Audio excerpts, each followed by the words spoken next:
bom dia. Sou Eliana Biasoli, psicóloga, especialista em terapia cognitivo-comportamental, sexóloga e também especialista em atendimento a casais e famílias.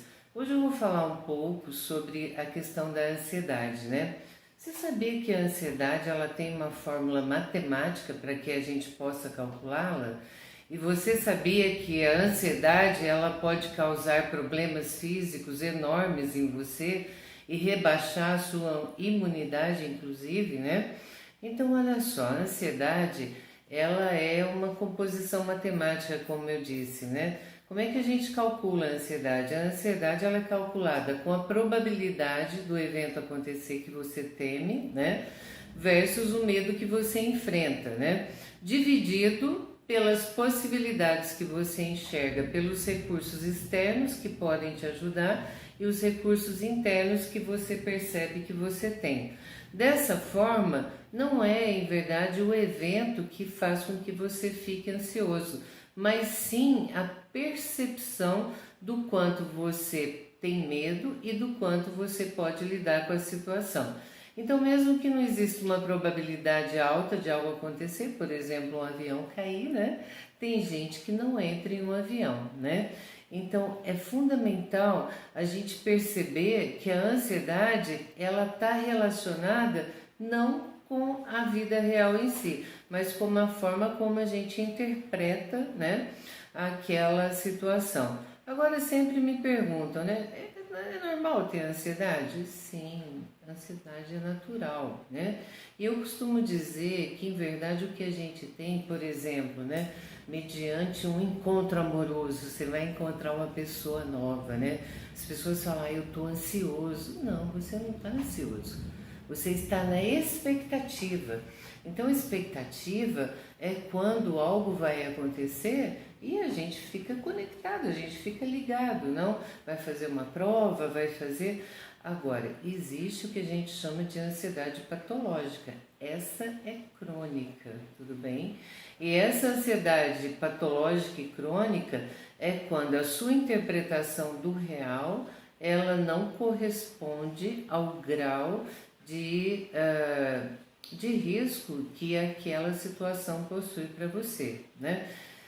Então hoje vamos ver um pouquinho os sintomas da ansiedade, né? As pessoas me perguntam quais são os sintomas. Tem duas categorias de sintomas. Vai olhando aí se você apresenta esses sintomas, né? Então nós temos sintoma físico e nós temos sintomas cognitivos, sintomas de pensamento, tudo bem?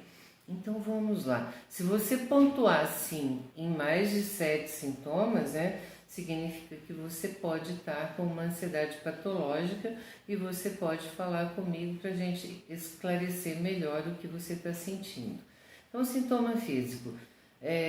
Um que vem muito constantemente é que a pessoa sente uma dor ou um aperto no peito, né?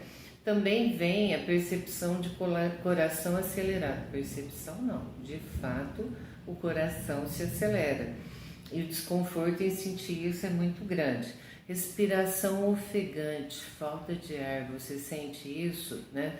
Aumento de suor, tem gente que fica até com as camisas, homens, né? Ficam com a camisa manchada, né?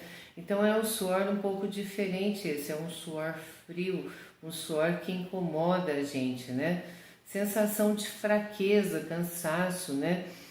Tem muita gente que relata, nossa, parece que eu estou sempre cansado, sem gás, sem energia. Esse pode ser um sintoma de ansiedade crônica e patológica. Boca seca, isso também aparece com frequência aqui no consultório, né? Então, quer dizer, há uma mexida hormonal na nossa cabeça, né? E o nosso corpo, ele reage dessa forma, por exemplo, com boca seca. Mão e pé frio, suado, né? Tem gente que brinca, eu sou pé frio. Não, você não é pé frio, você tem ansiedade em excesso, né? Náusea, né? Esse é um sintoma que frequentemente aparece. E aí a pessoa diz o seguinte, poxa, mas daí eu fui comer e acabei vomitando. Sim, né? A ansiedade patológica é igual a medo. Se você está com medo e você vai comer alguma coisa, provavelmente o seu organismo não vai digerir e vai colocar para fora aquilo que você comeu. Então, quer dizer, ansiedade muito elevada, gente, não é hora de comer, não é hora de ler porque você perde a concentração, não é hora de fazer sexo porque você não vai conseguir, tudo bem, né? E vem mais um sintoma aí, dor de barriga, diarreia, sua ansiedade provoca isso? Sim, né? Porque há uma complicação, né, nesse mecanismo voluntário aí do intestinal, né? Pontuou alguma coisa aí? Então vamos ver agora sintomas cognitivos, né? Primeira coisa que vem quando existe uma ansiedade patológica, eu acho que eu vou ficar louco. O eu vou ficar louco é um pensamento repetitivo na cabeça da pessoa, é difícil dela lidar com isso e ela acredita muito nisso, né? Um outro sintoma cognitivo é o pior vai acontecer, né? Uma outra coisa que vem é a sensação de rigidez, a pessoa está sempre nervosa e não sabe exatamente por quê, né? O medo constante, né? A gente tem medo, o medo mantém a gente vivo, né? Mas o constante, que é assim, a pessoa está sempre sobressaltada, tá, né? Tensa, tá inquieta, compreende isso, né? Preocupação em excesso, né? Dificuldade de dormir, a insônia, ela pode ser bastante decorrente da ansiedade, né? Agitação de braços e pernas, já viu? Quando alguém está ansioso, a pessoa fica assim, né? Isso é bom para ela, incomoda quem está vendo, né? Porque é incomodativo alguém ficar, né? Mas a ansiedade, ela é um convite a gente entrar em movimento, né? Porque ansiedade significa medo em excesso. E o medo, ele traz 3 possíveis reações. Uma é a gente paralisar, a outra é a gente enfrentar e a outra é a gente fugir. Então, quando a pessoa balança a perna, vou pegar só esse exemplo, né? É como se ela estivesse se preparando para fugir. Mas aí é que são elas, por isso que é patológico. Fugir do quê?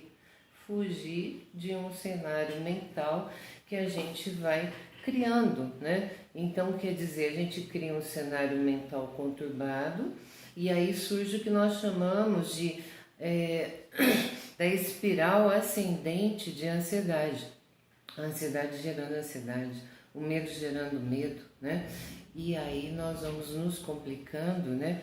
E vem algumas coisas que podem até, em alguns casos mais graves, a ansiedade ela pode evoluir para um pânico, né? E quem já viveu um pânico aí sabe que não é nada bom viver isso, né? Então, o pânico já seriam outros sintomas que a pessoa tem. Por exemplo, sensação de morte, a pessoa frequentemente para no pronto-socorro, insegurança extrema o tempo inteiro, irritabilidade, ofegante, a pessoa fica, aumenta o ritmo cardíaco, o ritmo respiratório, né?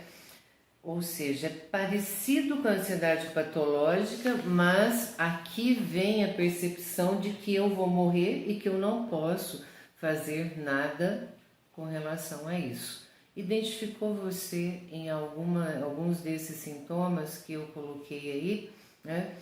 Então, se você identificou, é fundamental você buscar tratamento, né? E qual é o remédio para a ansiedade? Remédio para a ansiedade, nós podemos usar antidepressivos, ansiolíticos, antipsicóticos, né?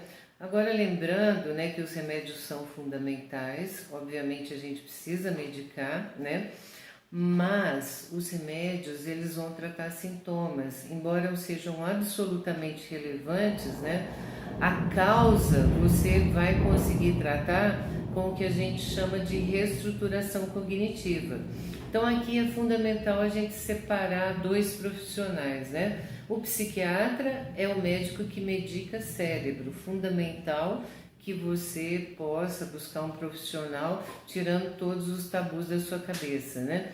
E o psicólogo é o profissional, o psicólogo não medica, né? E o psicólogo, ele sim consegue fazer com que você veja novas formas de interpretar o que você está vivendo, né? Então, se você tiver com esse problema, tem 2 profissionais aí que você pode buscar, né?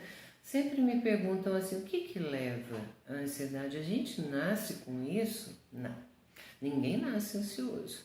Então, a ansiedade a gente aprende, né? A gente aprende com mãe, com pai, a gente aprende com avô, com uma babá, com uma professora na escola, né? E também a ansiedade ela pode ser criada em eventos traumáticos lá da nossa infância, doenças crônicas, né? A dor constante, por exemplo, ela gera uma ansiedade muito dolorosa, né? A personalidade, tem gente que você já notou que naturalmente é ansioso, né? Então, normalmente, o perfil dessas pessoas ansiosas, elas são bastante perfeccionistas e controladoras, né? E também um outro aspecto que pode levar a uma ansiedade absurdamente alta é a questão do abuso de substâncias, né? A pessoa que abusa de substâncias, no final, ela acaba tendo um pouco a perda da realidade, né? Então você vê, né? A ansiedade ela é causada por vários fatores, mas todos altamente tratáveis e cabíveis da gente lidar com uma boa terapia na linha que faça com que o paciente possa reestruturar a forma como ela vê, né? E aí sempre me perguntam também, né? Quais são os problemas que a ansiedade pode trazer pra gente, né? Eu vou falar alguns, provavelmente eu vou esquecer outros, né? Mas vamos começar por aqui, né? Sofrimento emocional. O ansioso, ele não descansa, né? Ele fica o tempo conectado no mundo, no cenário mental dele. Irritabilidade é tanto pensamento, um grudado no outro, que no final a pessoa fica irritada. Preocupação em excesso. Só mas não é normal preocupar? Não. Preocupar não é normal. O normal é você agir, você se ocupar do assunto. Preocupado com o assunto só vai te fazer mal, né? Medo em excesso, a gente precisa ter medo, como eu disse, preserva a nossa vida, mas em excesso vai nos fazer mal, né? Problemas no trabalho, na vida social, no relacionamento, pode, né? Desencadear a ansiedade, né?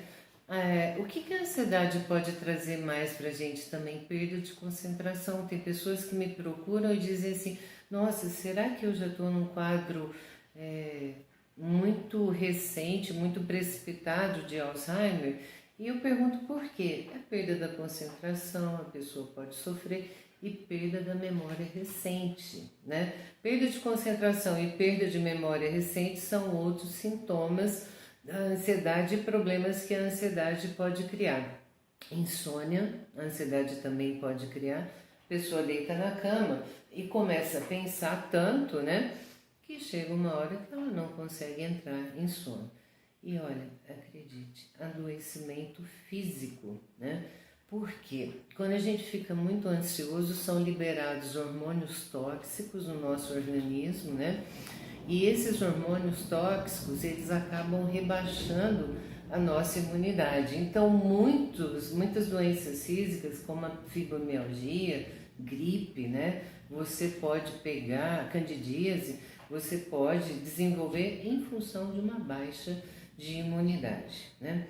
Eu espero ter contribuído com esse tema, vocês podem propor outros que eu trago, né? E eu diria assim, né?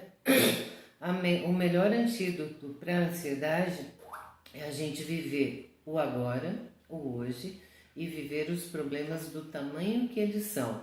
E sempre a gente perceber que alguns problemas são criados basicamente aqui. E se eu pudesse dar uma receita, né, que é difícil dar uma receita nessa direção, eu diria assim que o bom humor é o melhor remédio.